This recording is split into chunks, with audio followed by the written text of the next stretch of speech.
ሳዳት ከማል ማለት እኮ ጫሎችን እኮ የተሳደበ ነው። ኡስታዝ አድልን የተሳደበ ሰው እኮ ነው። ከአላህ ውጭ ሙታንን አትጣራ ማለት እንግዲህ በአህባሾች አስተሳሰብ ስድብ ነው።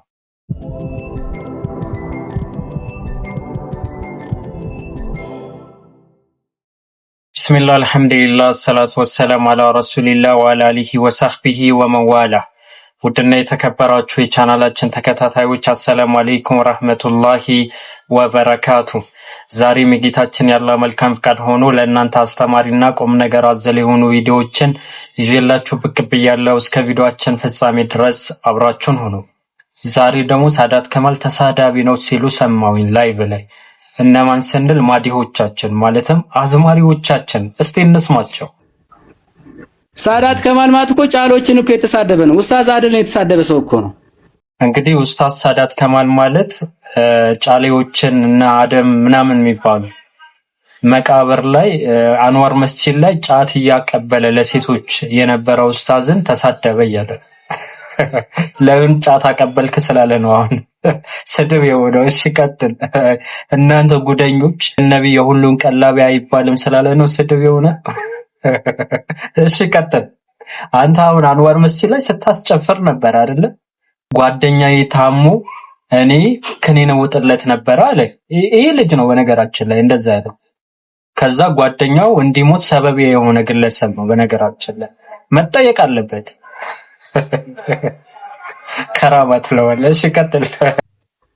ነብዩን አለመሳደቡም እኮ እኛ እርግጠኛ አይደለንም። ወላሂ ይላልም ነብዩ አለመሳደቡ ራሱ እኛ እርግጠኛ አይደለንም። ነብዩ ከተሳደበ እኮ ማለት ነው ከእስልምና ይወጣል። ከእስልምና መውጣት ብቻ ሳይሆን ሸሪዓ ሀገር ከሆነ ቅጣት አለው። ኢቭን ይቅርታ ራሱ ቢል ይቅርታ ማለቱ ተቀባይነት የለውም። እናንተ ነብዩ መውደድ ማለት በነብዩ አለይሂ ሰላቱ ወሰለም ድንበር ማለፍ ነው የሚመስላችሁ። ሳዳት ከማል ግን የሚለው የውላችሁ እኛ ለግለሰቡ ጠባቃ አይደለም፣ ግን ከሚያስተምረው ነገር አንፃር ተነስተን ምንድነው የምንለው? ከቁርአንና ከሐዲስ ውጪ ሲያስተምር ሰምታችሁ ታውቃላችሁ? ቃጥባሪ ላይ ከአላህ ውጪ ሰዎች ይጣራሉ። አልከስዬ፣ አብሬትዬ፣ አሊ ጎንደርዬ ምናምን ይባላል አይደል? መንዞማን ግጥሙን እያወጣ መጽሐፍ ጻፈ። እንዲሁም ደግሞ መንዞማ የሚል በርካታ የሆኑ ማህደራዎች አሉት። እዛ ላይ ስህተት አለ። ኢቭን ስህተት ቢኖርበት ራሱ እኮ የሚታረም ሰው ነው። እንደናንተ አይደለም እውነት ለመናገር። ስድብም ቢሆን ነው እኮ ማለት እሱ ምንድነው አሸዋ ሜዳ ተቀምጦ አዲስ አበባ ያለን ሰው መናገራቸው፣ አሸዋ ሜዳ ያለን ሰው ይናገር። አሁን ለምናገረው ንግግር በጣም ይቅርታ። ይህ የገጠር አራዳ ከተማ ሲገባ እብድ ነው የሚባለው እውነት ነው። አሁን ይህ ጅላንፎ ነው። በቃ ስድብ አይደለም፣ የመጨረሻ ሰገጥ ጅልጥ ነው። እኔ በሚገባው ቋንቋ ነው የምናገረው። እኔ ኡስታዝ ምናምን አይደለሁም። በቃ በሚገባቸው ቋንቋ እናገራለሁ ለእንደነዚህ አይነት ወጠጤ ለሆኑ ግለሰቦች። ሸዋ ሜዳ ላይ ተቀምጦ አዲስ አበባ ላይ ክፍለ ሀገር ላይ ለሚሰራው ነገር ምናምን ይላል። ብራዘር ኡስታዝ ሳዳት ማለት ነው መሀል ፒያሳ ነው ያደገው። ነገራችን የእርድና ጥግ ላይ የነበረ ሰው ነው። ስለማታውቁ ነው እናንተ እንጭጭ ስለሆናችሁ ነው። ዛሬ ላይ እርድና ማለት ጫት መቀምቀም ነው አይደለም? ኦቨር መውጣት ምናምን፣ ናይት ክለብ ምናምን፣ ሴቶችን ማደን ምናምን፣ ባህራ እንዲህ ማድረግ ነው አይደለም? ለእናንተ እርድና የሚመስላችሁ ኋላ ቀር ሁላ። ደግሞ ስለ ሽርክ ለመናገር ግዴታ አካባቢው ላይ መቀመጥ አለባችሁ እንዴ? ቃጥባሬ ላይ አሊያም አብሬት አልከሶ ላይ የሚደረጉ ነገራቶች በቪዲዮ አያችሁ። ግዴታ እዛ ተወላጅ ወይም የዛ ሀገር ሰው መሆን አለበት? ይሄ ሰው እያለን ያለው ምንድነው? ለምሳሌ ትግሬ የሆነ ሰው አዲስ አበባ ላይ ስለሚካሄደው ነገር መናገር አይችልም። ኦሮሞ የሆነ ሰው አማራ ክልል የሚደረጉ ነገራቶች ኦሮሚያ ላይ የተቀመጠ ሰው መናገር አይችልም። ይሄ የተብሊግ አስተሳሰብ ነው። በጎረቤት ሐቅ አንገባም ነው ምናምን የሚሉት ነገር አላቸው መርሃቸው። ጉራጌ የሆነ ሰው ስለ ስልጤ አይመለከትም፣ ስልጤ ወደ ጉራጌ ቤታ ላይ የሚደረገው ሀዲያ አይመለከተውም አይነት ንግግር። ይህ የመጨረሻ ማለት ነው ድንዝዝና። እኔ ሰዎችን ደደም ማለት አልወድም፣ ግን ድድብና በሚገባ ቋንቋ ነው የምናገር። አሁን ሼህ ኡስታዚ የመተለውን ግለሰብ ምን አይነት ሰው እንደሆነ ላሳይ። ማን ነው የሚባለው? የጫት ዶክተር ሙፍቲያችን ወሃቢያ የሚለውን ማለት ነው። ይህን ቪዲዮ ተመልከቱት።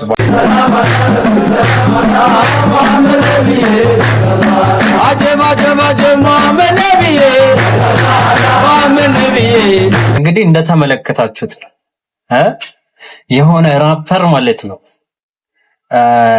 ምን ያደርጋሉ? የሆነ ራፐሮች ምናምን ነገር የሆነ ሀገር ሲገቡ ኢቭን ኢትዮጵያ ውስጥ የሆነ ራፐር የሆነ ገብቶ ከዛ በኋላ የኢትዮጵያ ቸከሶች ሰብስበው ምረጥ ነው ያሉት። ልክ እንደዛው ዓለማዊ ላይ እንደምናየው ጀለስካ ዱባይ ሄዶ የኢሞጀማዎች ሰብስቦ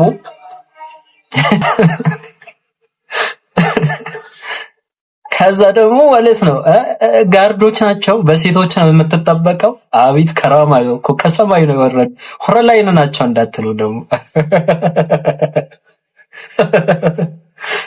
ጉደኞች። አሁን እነዚህ ናቸው እኮ ወላይ ፈትዋ የሚሰጡት። አትሸማቀቁም ባለ እኔ እንኳን ማለት ነው እኔ ጃሂሉ እኔ አቡሳላ ማለት ነው እንዲህ አላደርግም። አላህ ምስክር ነው ብላችሁ አላደርግም። ሼህ ነው እንዴ ጀለስ በቃ ሌላ ዓለም ውስጥ ናት እኮ። አሁን በቃ ይመጡና ሼሆቻችን ይላሉ። ሼህ ብሎ ዝም። ከዛ እነዚህ ሰዎችን እንዲህ አይነትን ድርጊት ቁርአን ከዚህ በፊት በርካታ ጊዜ ቪዲዮ ሰርችበታለሁ። ይሄን ግለሰብ ቁርአን የአላህ ቃል አይደለም አላህ አይናገርም ብሎ የአላህ ንግግር ሲያስተባብል ነበር። ቁርአን የአላህ ቃል አይደለም እያለ ነበር። ከዚህ በፊት የሰራሁትን ቪዲዮ መለስ ብላችሁ መመልከት ትችላላችሁ። በድሩ ሁሴን የሚለው ቪዲዮ ላይ ማለት ነው። እና በድሩ ሁሴን ከነዚህ ሰዎች ጋር አንድ ነን እያሉ ነው ብዬ የሰራሁት ቪዲዮ ላይ አይ ቲንክ ወደ 5 ደቂቃ ምናምን አካባቢ ታገኙታላችሁ። ይህ ብቻ አይደለም እንግዲህ ትልልቅ ማዲህ ለማዲሆች ይባላል እንግዲህ ለአዝማሪዎች። እኔ የምን ማዲህ ነው? ለአዝማሪዎቻችን ግጥም በመጻፍ የሚታወቀው ኡስታዝ ሰይድ ነው። አይ ቲንክ እንደዛ የሚባለው የሆነ ታላቁ ሰው ምናምን የሚል መጽሐፍ ጽፎ ነበረ። መጽሐፉ ላይ በጣም ገራሚ የሆኑ ነገራቶች አሉ። መልካም ነገር አለው፣ በዛው ልክ ግን ምን ያክል እንትን እንዳለው አሳያችኋለሁ መጽሐፎቼ ላይ ስላለ እና እንግዲህ ምን እንደሚሉ እናያቸው እስቲ።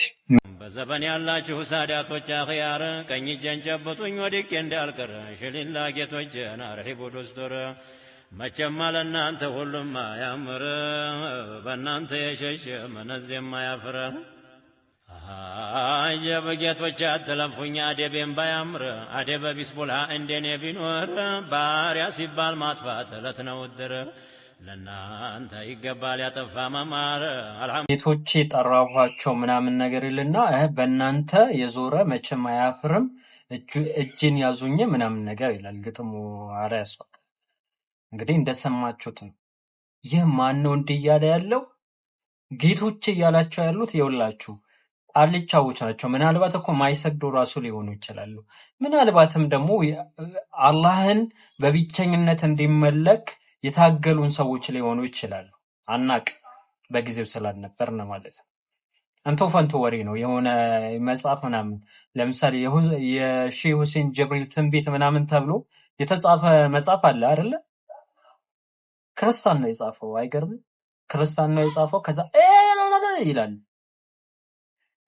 ከዛ በኋላ ጠጅ ነበረ ይልሃል። አሜን ብሎ ይቀበላል። አቤት ከራማ ነው። ይሄ ከራማ ስለሆነ ጠጁ ወደ ወይን ነው የቀየረው ይላል። አባት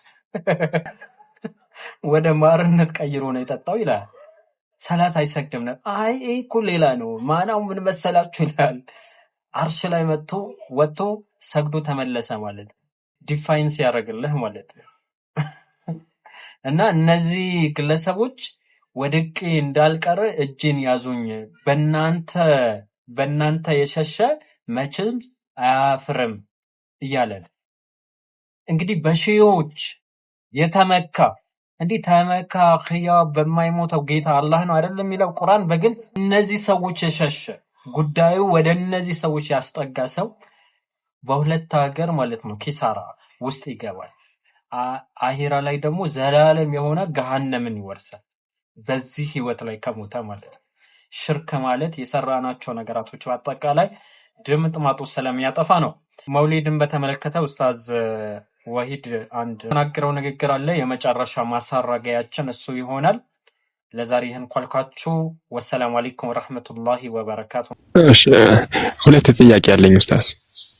እሺ እንደ መልእክትም ነገር ማለት በመውሊድ ጉዳይ ምን ትላለህ ኡስታዝ? ምን ግልጽ እኮ ነው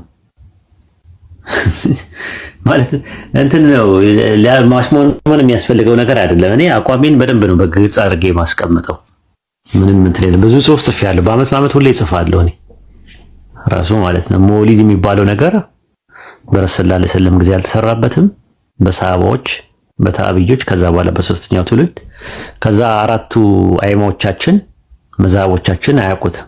ግብጽ ውስጥ ፋጢሚ የሚባሉ ቡድኖች ናቸው የሺዓ አንጃዎች የጀመሩት። ለዛም ከክርስትና ታይቶ ማለት ነው። የልደትን በዓል ወይም ደግሞ የገና በዓልን ታሳቢ ነዋቢ ተደርጎ የተኮረጀ ነገር ነው። ገናውም ራሱ ሚጥራስ የሚባል ጣዖት የተወለደበት ቀን እንጂ ኢየሱስ ክርስቶስ የተወለደበት ቀን አይደለም። ኢየሱስ ክርስቶስ በነገራችን ላይ ታህሳስ ላይ አልተወለደም። ስለዚህ ምንም ጥያቄ የለውም። መውሊድ ነው። መውሊድ ማለት ፈጠራ። መውሊድ ምንድነው? ቢድዓ ነው፣ ፈጠራ ነው። ስለዚህ ምንም ጥያቄ የለውም ይሄ ነገር ማለት ነው። ምንም እንትን የምንልበት ነገር የለም፣ የምንደራደርበት ነገር የለም ማለት ነው። ያው እኔ እንደምታየኝ በዲኔ ኢስላም ነኝ እና በዲኔ ሙስሊም ነኝ። በዲኔ ኢስላም ነው፣ በዲኔ ደግሞ ሙስሊም ነኝ። በአቂዳዬ ደግሞ አሲሪያ ነኝ። እኔ በአቂዳዬ አሲሪ ነኝ። በመንሃጄ ሰለፊያ ነው፣ በመንሃጅ ሰለፊ ነኝ። በመዛሃብ ደረጃ ደግሞ ሐንበሊያ ነው እና በመዛሃብ ደረጃ ሐንበሊ ነኝ። ይሄ ነው አቋሜ ማለት ነው።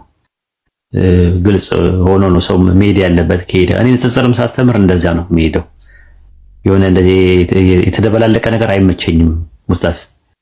እኔ ጋርም ሰዎች ከተማሩ ተማሩ ነው፣ በዚህ ነው የሚቀጥሉት። አብረን መስራት የምንችለው በዚህ አቋም ነው የምንሰራው። ካልሆነ ግን አይሆንም። እኔ ራሱ ማለት ንጽጽር ሳስተምር መጨረሻ ላይ አቂዳ ትምህርት አለ በደንብ አስርያ የሚለውን አቂዳ በደንብ ነው እንትን ብለው አይ አንዳንዴ አቂዳ ነው አይሆንም። አንዳንድ ሰዎች ካሉ በቃ ከኔ ጋር ንጽጽር መቀጠል የምፈልጉ ከሆነ በቃ በዚህ ነው የኔ አቋም ነው። ማበላሸት አልፈልግም። ሰለምቴዎችንም ሲይዝ በዚህ መልኩ ነው የሚይዛቸው።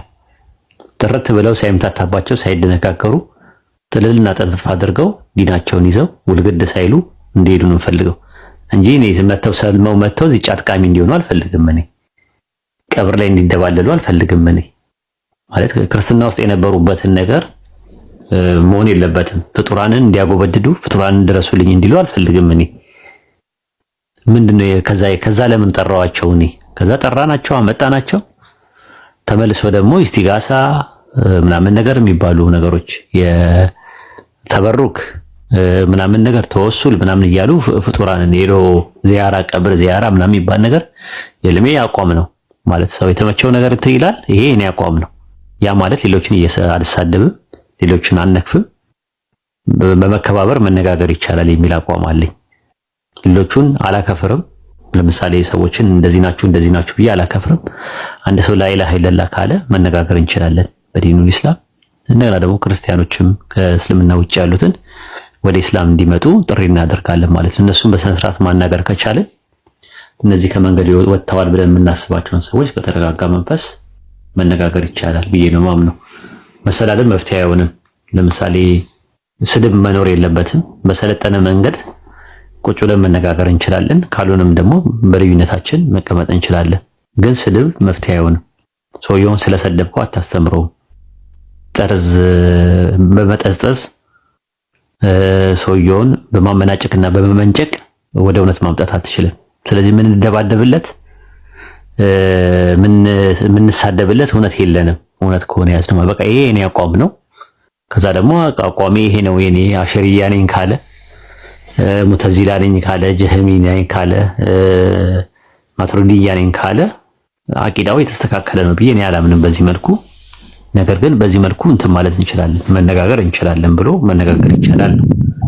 ይሄ መስላል ኡስታዝ። ጀዛከላህ ኡስታዝ።